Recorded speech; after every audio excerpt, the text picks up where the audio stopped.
Good morning. I got to wake you up this morning. Good morning. This day is all about you. That's why we're here. First, without going any further, Attorney Mitchell, I think she deserves a round of applause. She's done an outstanding job. And putting this program together, and she's done it for many, many years. And I'm proud to be a part of it. Super excited about supporting it, because nothing really happens without money, and that's really why I'm going to talk with you about your future. Whether you know it or not, I'm sitting here in a room full of multi-millionaires. Did you know that? No, it's you guys. It's you guys. If you're thinking about law school, and I'm going to get into some of the statistics, and I'll be the first to tell you I'm not a statistician, but I do like facts. And the one thing about facts is you can prove them. And when I look at some of this work that I'm going to share with you from the U.S. Department of Labor, from the American Bar Association, and you got the U.S. Department of Commerce that put these reports out, looking at you, young lawyers, I know the trend is down a little bit, to about $62,000 as a mean for income, but just think about that. If you work for 20 years, $62,000 if you never get a raise. 10 years, that's $620,000. 20 years, not a 30-year career, that's over $1 million. Sitting in a room with a lot of individuals that have that potential, and that's just a mean when you start talking about raising money. And I think that's what you're looking for. And if you happen to be that super talented person, top 10% of your class, they usually jump out there between $125,000 and $160,000 a year. You're making a few $1 million in your career, so know that that's what's ahead of you if you're interested in it. And I'll get into that because I like to talk about money, because that kind of makes the world go round. It's not everything, but it does make things better. And that's not only for you, but that's the contribution that you could make to society as well. So definitely, not only am I an entertainment attorney and I love my practice, I've had fun with some of the talents that I've represented for many, many years, and they do some wonderful things. But I'm an adjunct professor at Thurgood Marshall School of Law. Been lecturing there for 17 years. I lecture in entertainment law, and in the spring semester I teach music contracts. I've done everything from trial preparation up to appellate litigation at the law school level. So it's very important that you understand the role that your education will play in your life. I certainly would be the first to tell you there's that nomenclature that your health is your wealth. I would agree, but your education is a great foundation. So understand the value that you get in that education that you're able to get if you're looking at expanding yourself into the law school arena. Let me just ask, is everybody set to go to law school? Just by a raise of hands. Law school, yes? All right. A few of you on the fence. Those of you that are on the fence, I want to be persuasive today. Anybody just thinking about it? Well, let me continue to share some of these numbers and stats with you, and I'm going to make it a little brief, and if I talk too fast, that's simply because you're listening a little slow. So, no, I'm just kidding. I am just kidding. I've got to make sure that I wake you up this morning. But I want to talk with you about law school and the importance of either committing to it and recognizing why it's valuable to you, and hopefully these are meaningful, little nuggets or anecdotes that will assist you in making a decision. There's a couple of people that I researched. Jordan Wiseman had written this article about law school, and is there a good time to go to law school? Is there a bad time to go to law school? And I'd be the first to let you know this country did just come out of a thing called a recession. Horrible word to use, but coming out of it is a better context in which to use it. And so, based on what the economy was a few years back, we really have allowed our job market to recover, and it's on a continued path of recovery. So looking at law school is certainly a great alternative. I talked about some of those earning curves that are there for our first-year lawyers, and these are first-year lawyers. I'm not trying to, represent to you what that earning capacity would be 5 years, 10 years, 20 years into your practice. The one thing that can't be disguised is the cost of law school. It's real. But I represent to you it's going to be one of the best investments that you've ever made. Certainly was one of the best investments that I made, and I love the profession. And so I'll let you, give some thought to, is law school really for me? Well, unless you've got these two elements that you've considered, it's probably not. But I think if you hear me out, you'll say it probably is. Now, unless you have an overwhelming compulsion to actually become a lawyer, law school probably is not for you. It's not. So make sure you've got that overwhelming compulsion to be a lawyer. Know that that's really what you want to do. Then law school is the best place for you, because that's the only road that'll take you into being an attorney, is getting through law school. And secondly, understanding exactly what becoming a lawyer is and what that responsibility is.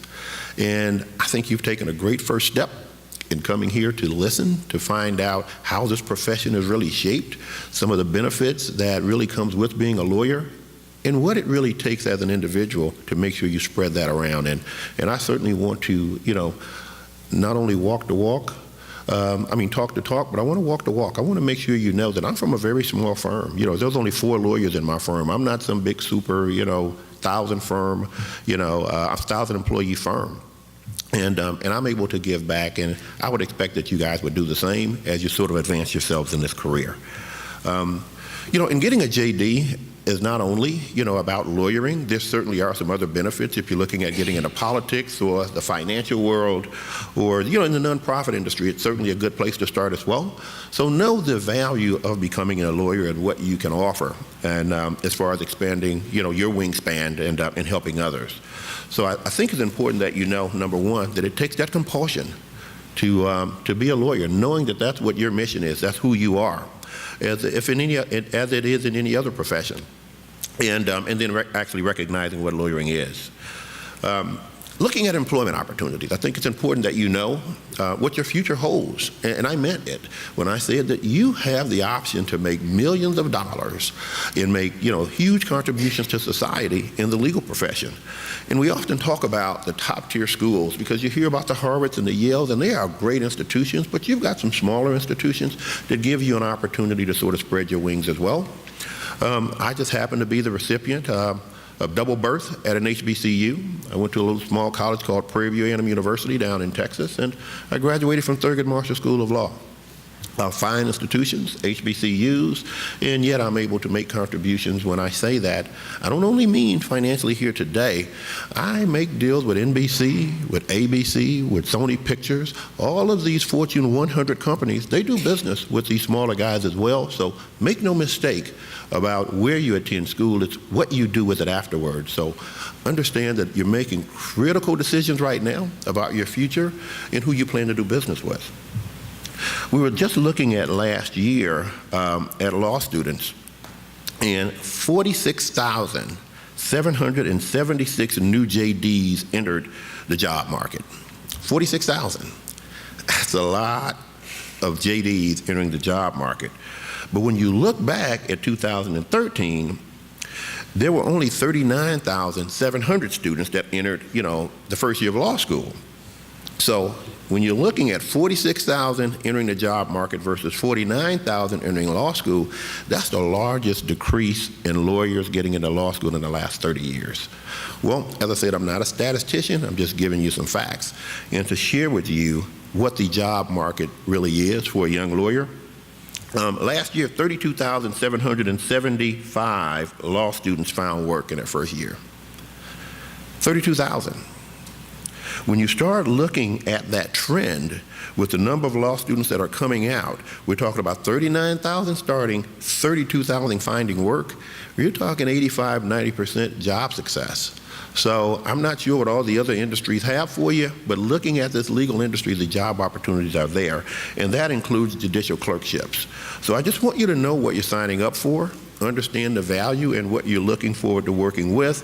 And if we have the same trends to remain consistent in 2016, 2017, and 2018, then approximately 36,000 students, law students, will graduate.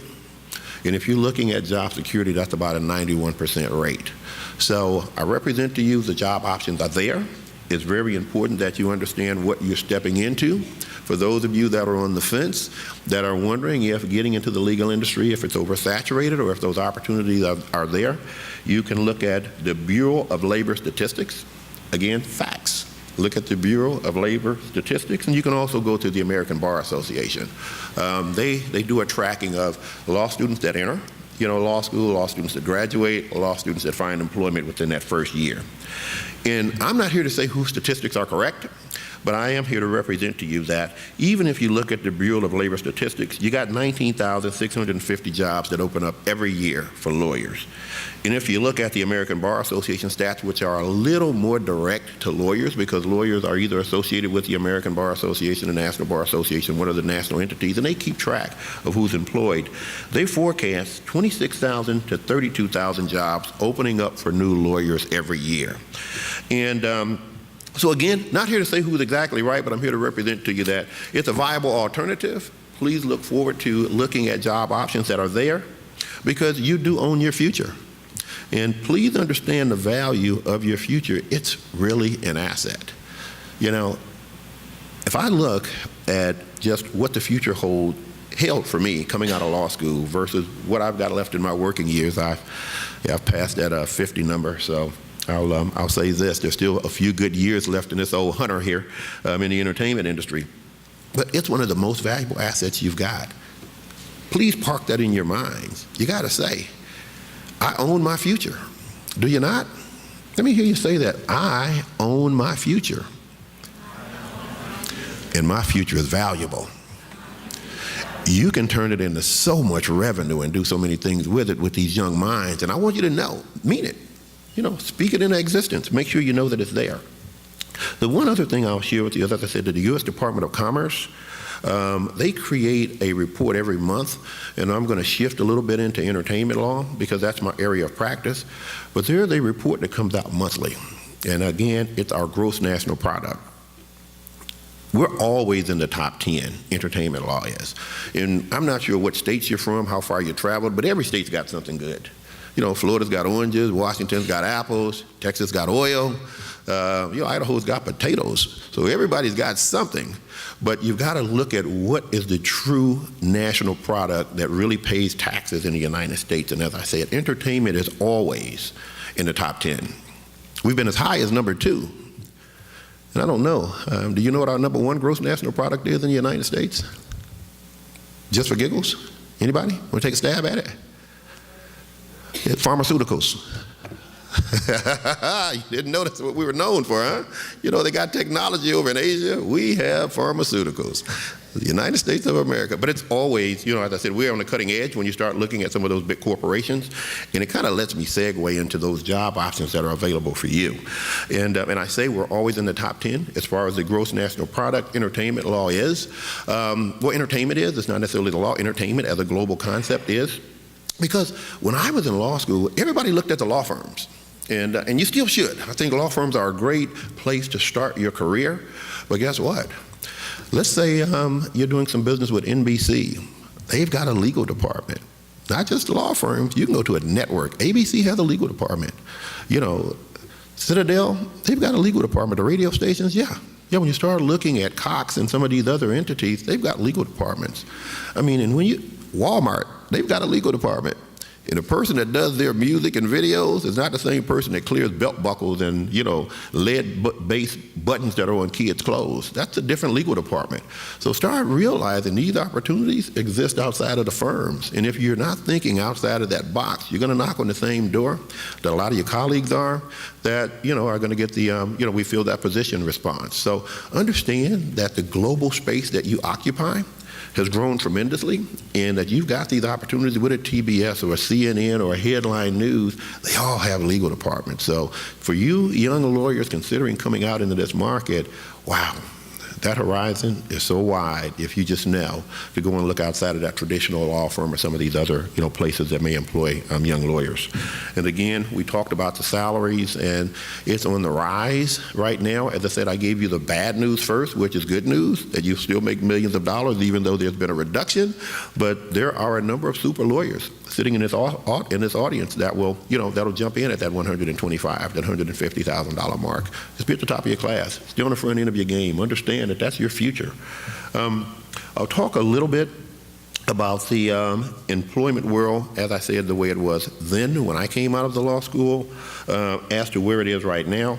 And it really shows that today's jobs, and this was an article that I read in the Wall Street Journal, today's jobs, if 10 years from now, 40% of the jobs that will be available have not even been invented yet. You don't even know what they are. Technology is really moving that rapidly. So stay smart. Realize that when you're being told to stay off of that little cellular device and stay out of this digital world, that you can actually share with your parents, say, well, there was a young fella that told us today that if we stay on the front end of this technology, it'll be some upside for us, and it really will. And I mean that in a good way. I mean, don't overuse it, but understand that that's the wave of the future, and those jobs have not been created. And there's a lot of good litigation that's going on in this new space as far as who's using what technology, who's using whose trademarks, copyrights, and intellectual property. So there are good jobs ahead for you young folks that are interested in the legal industry. And I'll shift one last time before I let you guys get back on track for the rest of the morning. I'll talk a little bit about the entertainment industry, because that's the place that I've given birth in the legal industry. It's growing. It's rapidly growing. This technology with these television networks, we look back in the good old days, and I see it transitioning from when I was younger. We had 3 networks, 4 networks. Well, they expect you to have 2,000 channels by next year. 2,000. There's over 1,000 channels out there right now. If you're signing up with a Dish or a Direct, or you're looking at some of this internet, these webisodes, you're looking at Google, who just dropped another 100 channels into the viewing space. They've launched 50. They've got another 50 coming down the pipeline.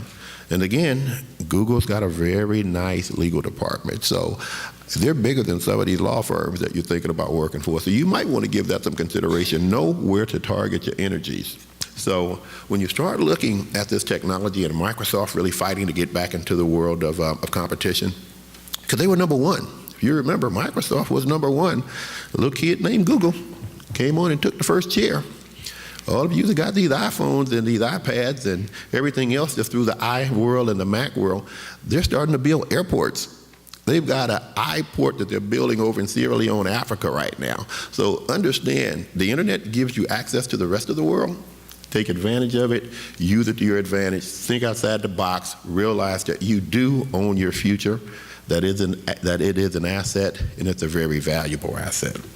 With that being said, I'm going to see if somebody had a question about the entertainment industry, if there's anything I can answer before I have a seat. But the world is yours. You own your future. It's a great asset.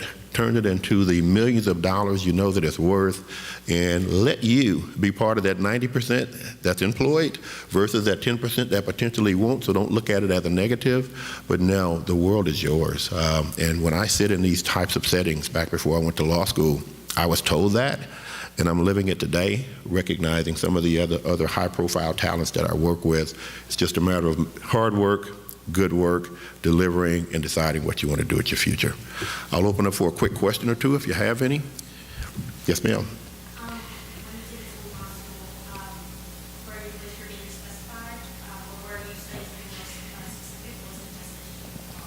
Well, that's a good question.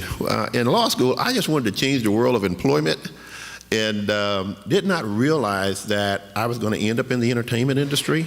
And so to answer that question, no. I thought I was going to be a labor law lawyer. And guess what? I do 100% television, music, radio, and film. And that's another story for another day that I'll answer outside. But it was some fun individuals that I grew up with.